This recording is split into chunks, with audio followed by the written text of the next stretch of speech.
का नाम है अकेले लड़ने की ताकत। कभी कभी हमें जीवन में अकेले लड़ने की आवश्यकता होती है। यह कहानी एक ऐसे लड़के की है जो अपने लक्ष्य की ओर आगे बढ़ने के लिए अपनी अकेलापन को एक सुनहरा अवसर बनाता है। एक समय की बात है, एक छोटे से गांव में एक लड़का रहता था। वह बहुत सपने देखता था और अपने लक्ष्यों की प्राप्ति के लिए प्रयास करने का निरंतर जुनून रखता था, परंतु उसके पास न कोई साथी था, न कोई गाइड करने वाला। उसके परिवार में भी उसकी सपनों को समझने वाला कोई नहीं था। इसलिए उसे लगता था कि वह अकेलेपन की जंजीरों में बंद है और उसके सपने अधूरे रहेंगे। फिर भी उसने निरंतर मेहनत की और अपनी आत्मविश्वास की आवाज को बुलंद किया। उसकी इच्छा शक्ति और संघर्ष ने उसे सही दिशा में आगे बढ़ाने की शक्ति दी। एक दिन उसे अपने गांव के बाहर एक पुस्तकालय का पता चला।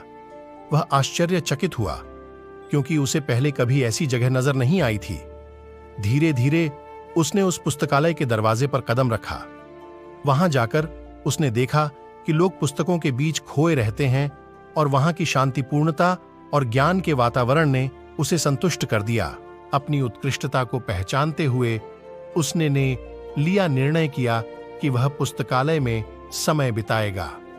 धीरे धीरे वह पुस्तकालय की विभिन्न किताबों को पढ़ने लगा और नई दुनिया की खोज में निकल पड़ा। दिनों बिताने के साथ साथ उसका ज्ञान बढ़ता गया और वह अच्छे लेखकों और दर्शकों के साथ रिश्ते बनाने लगा।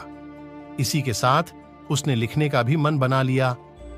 उसने कई लेख लिखे, जिसमें से उसका एक लेख प्रकाशित हुआ और उसे अवसर मिला अपने लेखकीय कौशल को दुनिया के सामने प्रदर्शित करने का।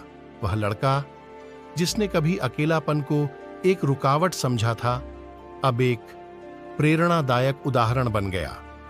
लोग उसे मान्यता देने लगे और वह लड़का अपने लक्ष्यों की ओर अग्रसर होने में सफल हुआ।